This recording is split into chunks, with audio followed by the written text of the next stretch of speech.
every advanced country has to figure that one of the main markets that the advanced world will have is the developing world, the emerging world and the developing world. What's going to happen in those countries? Investment. What are they going to need? Engineering knowledge, technological knowledge, training of all sorts, and equipment.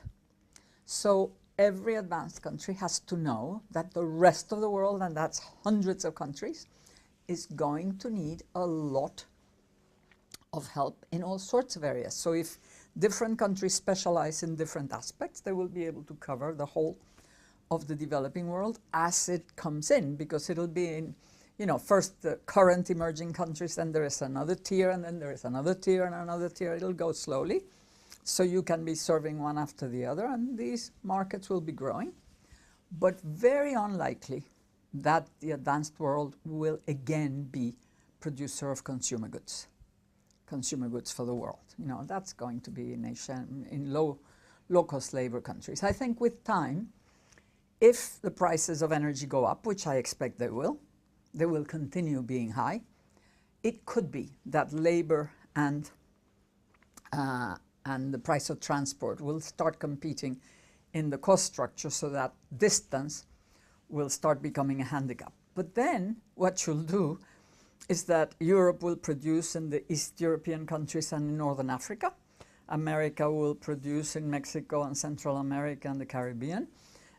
Asia will produce in the other little countries that haven't developed as far, because the Chinese themselves are already outsourcing, because they're already finding that it's cheaper to do it in Thailand or in another of the countries around. So it will be like that gradually if the price of energy and transport go up, as I think they probably will.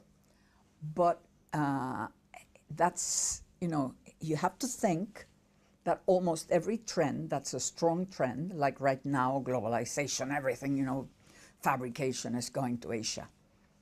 Well, in capitalism, almost every trend crashes against the wall because they can never stop it on time. They always go beyond the useful life. That's why we have so many crashes and all that. So there will be a point at which there will be a backlash, and some of the things that have gone to Asia will, but not all. Some things are small enough and light enough that you can transport them long distances. Then you have problems like packaging, for instance.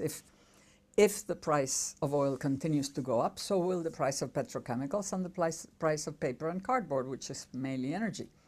So you'll have the problem of how do we package. So we need a lot of innovation in packaging. So if somebody becomes a fantastic expert in how to package with little material, but very safely, because right now, you know, we have a box like that for a little product like this, because you need to transport it long distances, and you need to cut, you know, to make sure that it doesn't break, that it doesn't. So sometimes the volume that you're transporting is about 10 times the volume of what you're really, you know. So that sort of thing, innovation in that, innovation in transport system, in logistics, all those things will be happening.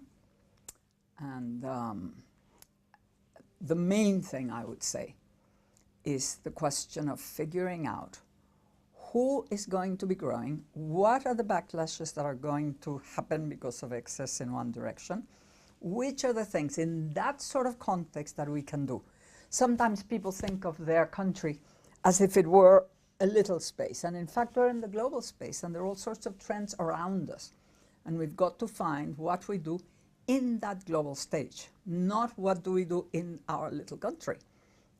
So combining the two things, what can we do, what do we know how to do, what can we learn to do better for which markets, our own markets and outside markets, which markets are going to change, what's going to be good for us, what are the markets that we can aim at, and that's what each country will have to do.